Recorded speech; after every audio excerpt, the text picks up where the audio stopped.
Today, we're going to talk about what? Footballs. Footballs. What's good, what's bad, what kind of football you need for your beginning player all the way to your advanced. Whether it's a youth player or a high schooler getting ready to college, we're going to look at what you should be getting for a football for your player. Whether it's a size, whether it's the type of material, we're going to tell you what's best for you.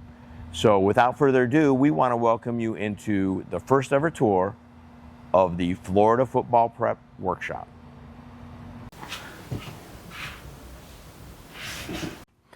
Welcome to our shop. So what we wanted to do was to show you what we consider good footballs and what we consider bad footballs. So we're going to start bad to good. And with that, Miles, you want to hand me the first ball? So this is a Wilson rubber football. Now, Miles, what is this good for? The beach. So the beach, throwing around with friends, that kind of thing. This is not the kind of football you want to purchase if you're going to be a serious player and you're going to go playing flag football, 7-on-7, or whatever you're going to do. So, all right, let's go with number 2. This is considered a composite leather football. It'll say leather, it'll say composite leather. What does that mean? That means that this ball initially will feel pretty good, but it's also probably not official weight. A lot of times they'll say official size, but they won't say official weight. So be on the lookout for that. This is not leather, it is composite leather. When you first buy it, it feels pretty good, right, Miles? Yeah. It feels pretty good, but what happens after you've had it for a little while?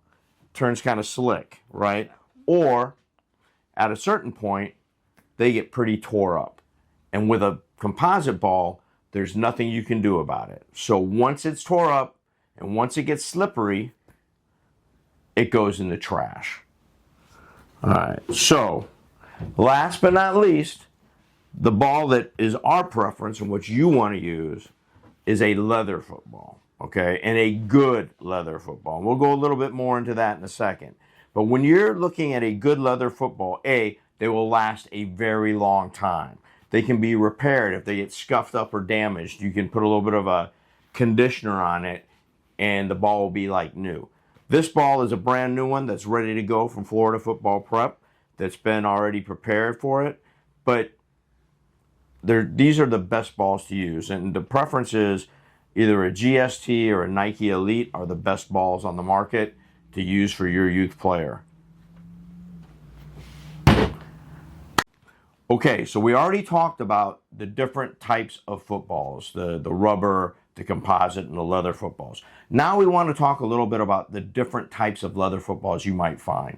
So, Miles, when you're going to the store and you're looking at the different types of leather footballs, especially the Wilson GSTs, which are the predominant balls in the market, what are we looking for? USA balls and Vietnam balls. So what do you think is the difference as a quarterback when it comes to throwing a USA versus a Vietnam-made football? The USA ball has way better laces, and it's embroidered on the ball instead of printed on there. Yeah, it's kind of funny when you look at it. So when you go to the store, you'll find basically 2 balls at the store. So if you go to Dick's or you go to Academy, they'll have 2 different types of footballs. One usually will be a Wilson made in the USA ball, like what Miles is holding, all right, or a made in Vietnam. That's what you always want to look for. If it says made in Vietnam, do not buy that football. Frankly, the decals or the lettering is all decals, and it doesn't hold up well. Whereas if you look at the made in USA ball, it's all embossed directly on the ball. The laces are closer together on the Vietnam ball, so it's a little less, the quarterback can't get quite as good a grip on it. And quite frankly, the leather doesn't hold up as well. So when it goes to getting the proper football, when you go to the store, avoid made in Vietnam. Now, one way to guarantee you get the made in USA ball is to go to Wilson directly on the Wilson store online, order from there, and you are guaranteed to get a made in the USA ball. Okay, so we talked a little bit about the different types of footballs you might want to get, from the rubber to composite to a leather football. Then we talked a little bit about leather footballs and whether you want to buy the Vietnam ball or the Made in USA ball. Now we want to talk a little bit about sizing. So now, when you're first starting out and your athlete is, for instance, kindergarten, you want to start with what's called the Pee Wee football. So this is a Pee Wee football. This is a Wilson K2. All right, you can buy these. You can use the composite footballs for at that level relatively easily. They're pretty predominant. But this is a Wilson K2. Now, this was Miles's football when he first started out. And as you can see, when I talked about leather balls holding up, this has held up. Okay, so this is a solid football still to this date. And once you hit 9 years old, you will then transition to what's called a TDJ ball. This is a TDJ ball, or a junior size football. Okay, you can kind of see the difference in size.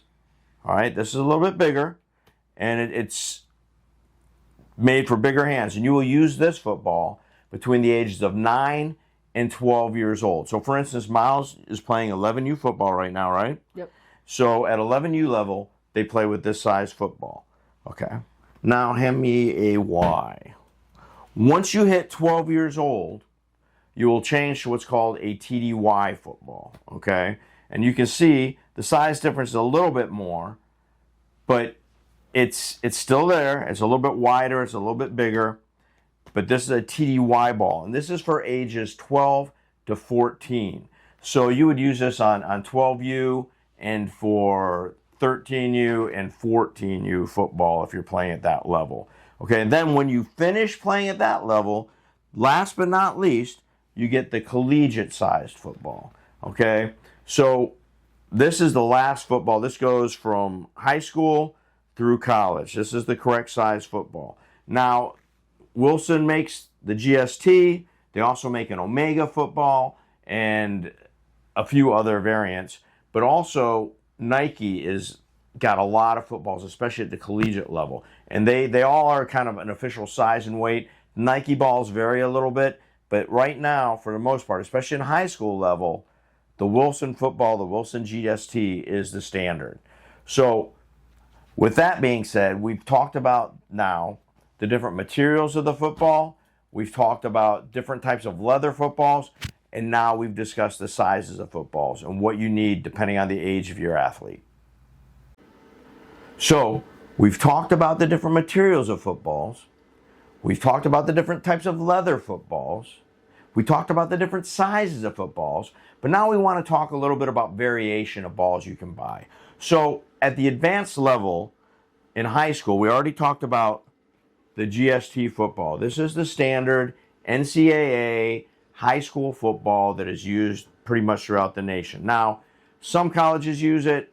Some colleges prefer the Nike ball, which we'll get to in a second. But this has kind of been the gold standard for some time. So Wilson, trying to improve on their balls, created the Omega football. Now, the Omega football is a variation of the GST, but with different weighting and different laces and stitching, it is supposed to throw a tighter and better spiral. Now, granted, I'm not 100% sure. They show the data on it, but I haven't actually seen much of a difference. I can tell you when you're prepping this football, which we'll get into later, but if you're doing conditioning and prepping of the football, this thing is a bear to do. Anyway, with that being said, let's look at the Nike ball.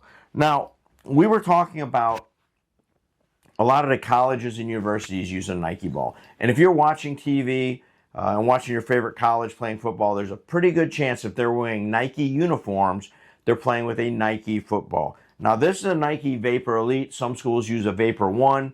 There's a few different variations of that. But this is the ball. This is actually a UCF game ball from a couple years ago. But Nike builds a pretty good football, and a lot of people like them. So, and last but not least, once you graduate college, you hope to play in the NFL. So if you're playing in the NFL, you're going to use the Duke football. And this has been a pretty standard football for quite some time. It is essentially a GST football without the striping, and it should be still the official size and weight. Miles, hand me the GST. So if you're looking at a GST compared to a NFL ball, you probably won't see much difference at all if you're looking at it from the back. But those are your differences between those balls. Miles, of these 4 balls, if you had to pick one to throw today, which one are you picking? GST. Why the GST? It just feels better off my hands. So there you go. And really a lot of that comes to it. If your quarterback is more comfortable throwing a GST, play with the GST. If your quarterback's better throwing a Nike, play with a Nike. All right. It's basically the type of ball that your athlete prefers. Okay. Last but not least for today, I want to talk briefly about having a properly conditioned, properly prepped football. Okay. Now, Miles is holding a brand new GST straight out of the box. All right. This is what the ball looks like when you buy it out of the box. It almost looks orange. Am I right? Yeah. So this is the exact same football that has gone through the prepping process. This is also a brand new football, but it's been conditioned and it is game ready. Now, Miles, feel that one and feel this one. Which one are you playing with? This is why you prepare a football. In our next video, I'm going to go through the process step by step on how we at Florida Football Prep prepare our footballs to make them game ready.